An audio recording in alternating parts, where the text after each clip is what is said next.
కొట్టాలన్నప్పుడు మేము అపోజిట్ చేసి మేము చెక్ చేసి అన్ని మాట్లాడేసి అన్నీ అయిపోయాయి. ఇప్పుడు మళ్ళా కొట్టాలని చెప్పండి. ఆ కొట్టడానికి కూడా మేము ఉన్నాం, ఇచ్చే కూడా రెడీ ఉన్నాం. కానీ దానికి ఎంత పోతుంది ఏం కదా అని చెప్పలేదు, ఎంత తీసేయాలని చెప్పడం లేదు. ఇప్పుడు దేవస్థానంలోనే గుడి చూడాలంటున్నారు.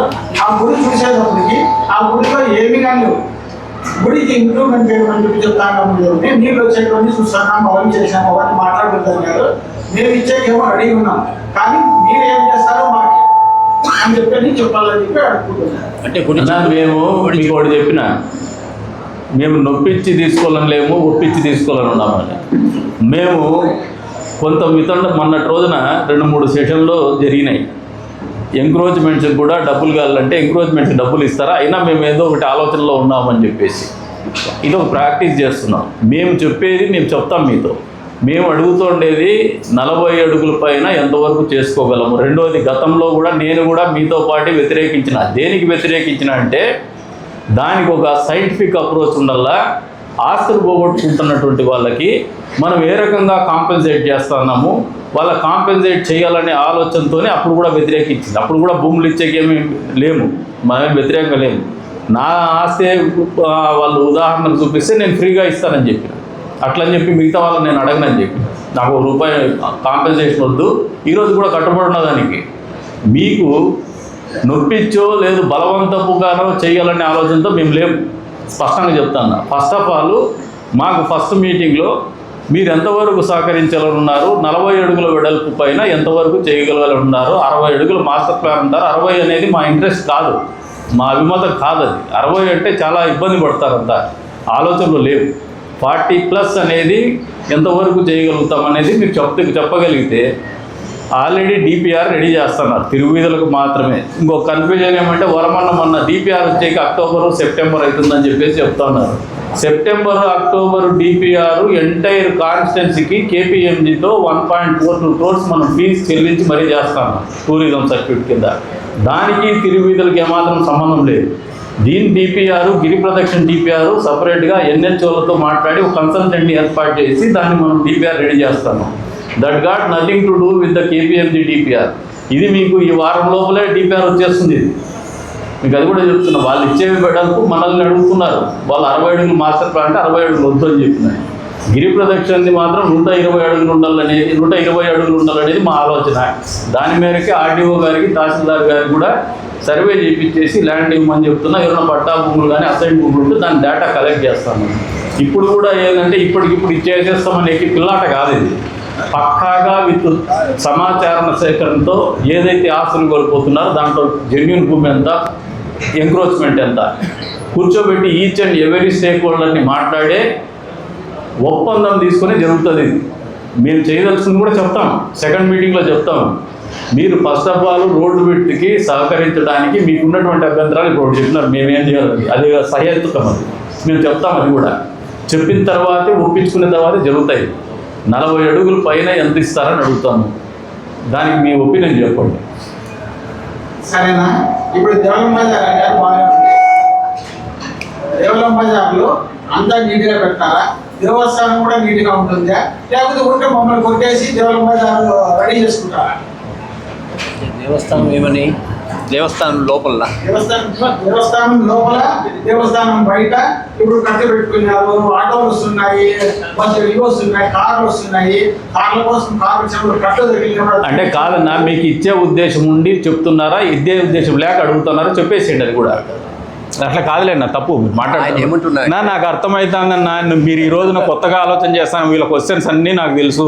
దేవాలయంలోకి నీళ్ళు వస్తాయంటున్నారు, గత కొన్ని సంవత్సరాలకు వస్తా అంటున్నాయి. దాని మీద మొన్ననే కమిషనర్ గారిని, ఈఓ గారిని కూర్చోబెట్టి నేనే క్లాస్ పీకడం జరిగింది. అది ఫస్ట్ జరగాలని చెప్పినాము. జేసీ గారితో 1-to-1 నేను మాట్లాడినాను. ఈ ఊర్లో ఒక అపోహలు సృష్టించే బ్యాచ్ ఒకటి ఉంది, మన పేపర్కి ఇచ్చినారు. దాని మీద కూడా నేను జేసీ గారిని పట్టుబట్టి ఈరోజు పిలిపించిన ఉద్దేశం కూడా గుడిలో జరిగేటువంటి అడ్మినిస్ట్రేషన్ మీద కూడా వితిన్ ద 4 walls అర్చకులతో మేము మీటింగ్ పెట్టుకుంటున్నాం. మీ మీటింగ్ అయితేనే.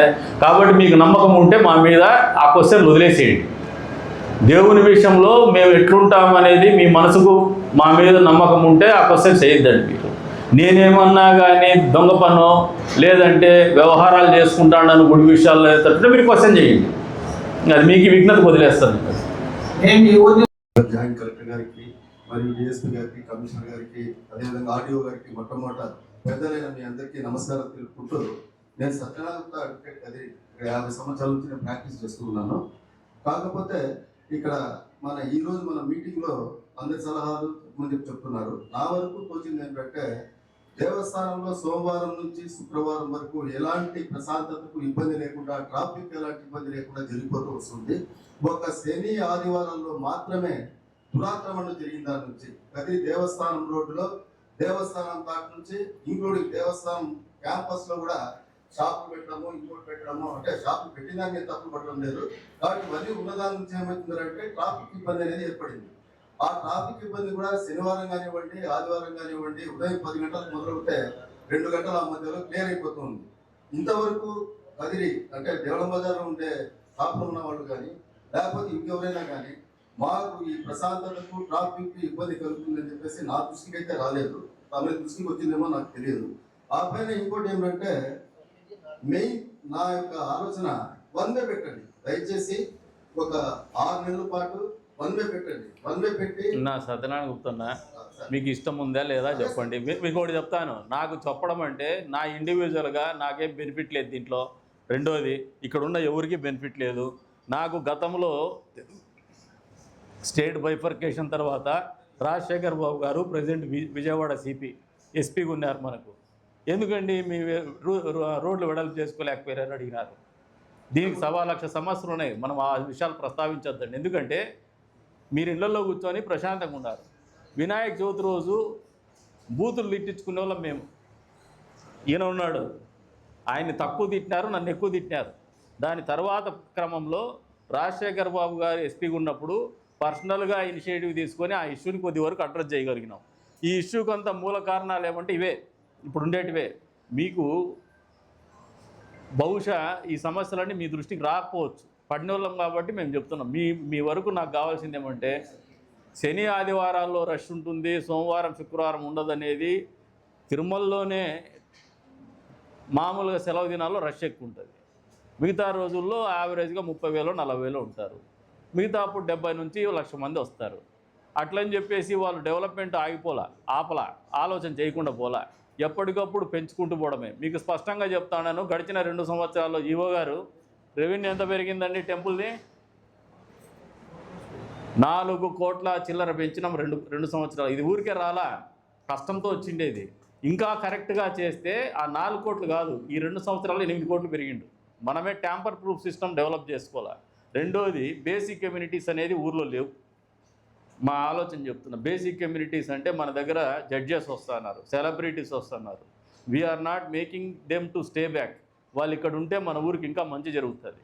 ఇంతే ఆలోచన, కానీ వేరే ఆలోచన లేదు. ఇన్ఫ్రాస్ట్రక్చర్ డెవలప్ చేసుకోవాలా. మనం అక్కడ జరగలేదులే ఇక్కడికి ఆగిపోదాం అనుకోవడము రాక్షసత్వం. సత్యనారాయణ గుప్తన్న 50 ఏళ్ళ నుంచి ప్రాక్టీస్ చేస్తున్నాడు. మా బామ్మర్ది క్లాస్మేటు, 70 ఏళ్ళ వయసు ఉంటుంది. కొన్ని రోజులకి నేను వెళ్ళిపోతా, మీరు వెళ్ళిపోతారు. మన బిడ్డలు మళ్ళీ ఒక్క నిమిషం, మన బిడ్డలు మళ్ళీ బతుకుతారు. ఇక్కడ నాకు లేకపోవచ్చు, మీకున్నారు, ఇక్కడ ఉండే వాళ్ళ కదా బిడ్డలు ఉన్నారు. వాళ్ళు మెరుగైనటువంటి పరిస్థితులకు పోవాలి, కానీ ప్రపంచంతో పోటీ పడాలి, కానీ అభివృద్ధి అక్కడికి ఆగిపోవాలనే ఆలోచన పోద్దండి. దయచేసి మీ అభిప్రాయం చెప్పండి బైండింగ్కి. ఇప్పుడు అభివృద్ధి కార్యక్రమాలు అవన్నీ వద్దన్నారు కాబట్టి దాని విషయంగా నేనేం చెప్పలేదు. నాకైతే పర్సనల్గా ఈ రోడ్ వైండింగ్ అనేది అయితే నాకైతే ఇష్టం లేదు సార్. ఒకవేళ చేయదలుచుకుంటే ల్యాండ్ అక్విజిషన్ 1983 2013 ప్రకారం చేయడానికైతే నా వరకు నేను సిద్ధం sir. Thank you very much.